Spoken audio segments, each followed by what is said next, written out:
So Am Spider So What, tome 14. 14e tome de cette série qui dépasse toujours un peu l'animé, je sais plus si j'en ai déjà parlé, avec une couverture assez noire. Les autres avaient l'habitude d'être blanches, là on est vraiment sur un truc noir. Ce que je peux comprendre parce qu'effectivement il y a de grands changements, on va dire, dans ce tome, une petite évolution. On va déjà avec Shiro qui a une apparence encore plus humaine parce qu'elle va encore évoluer dans un stade plus proche des humains.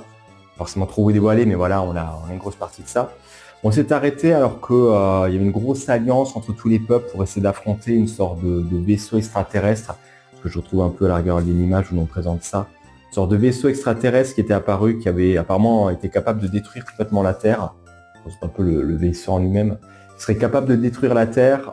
Nos personnages foncent un peu dedans, elles arrivent plus ou moins, on va dire, à gérer un peu la situation, même s'il y a quand même pas mal de difficultés, puisqu'on voit, ils essaient d'affronter les robots, mais ils prennent pas forcément de dégâts, ils essaient d'avoir de l'aide, mais finalement, il n'y a pas forcément grande aide qui vient, donc ils doivent essayer de se démerder un petit peu comme ça.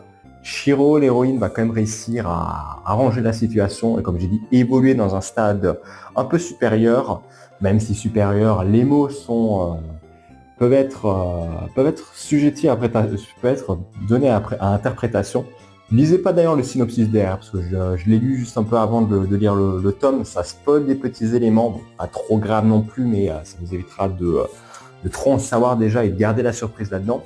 Mais ouais, ça reste sympa, on a après un peu un petit événement qui se passe, enfin événement, une avancée dans le temps avec toujours les araignées qui essaient d'atteindre le territoire des démons. Et d'ailleurs, je trouve qu'elles prennent quand même beaucoup de temps, parce que je crois qu'on a une ellipse quasiment de 2 ans, sachant que je crois qu'il y avait déjà une année où ils avaient déjà marché, ou pas mal de mois. Je suis en mode, attends, mais ça prend autant de temps pour arriver jusqu'au territoire des démons. Enfin, si c'est prévu, ou s'ils font 15 milliards de détours, ou je sais pas quoi, ou parce que Shiro a évolué, qu'ils essayent de s'adapter un petit peu à ça. Et sur la fin, on a un peu le retour des elfes, avec leurs trahisons qu'ils avaient déjà essayé de faire. Et notamment dans des personnages qu'on a déjà vu un peu dans l'animé, et le light novel, je crois le novel, on parlait pas encore, qui est Oka.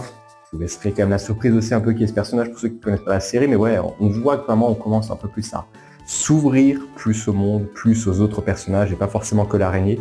Ce qui peut être sympa, je pense qu'il y a moyen de développer plus l'univers et d'avoir des éléments plus caractéristiques pour mieux comprendre le monde maintenant que notre héroïne, que Shiro a atteint une nouvelle stade d'évolution, donc ça serait bien de voir aussi un peu le monde évoluer et son environnement changer. Et toi, tu penses quoi?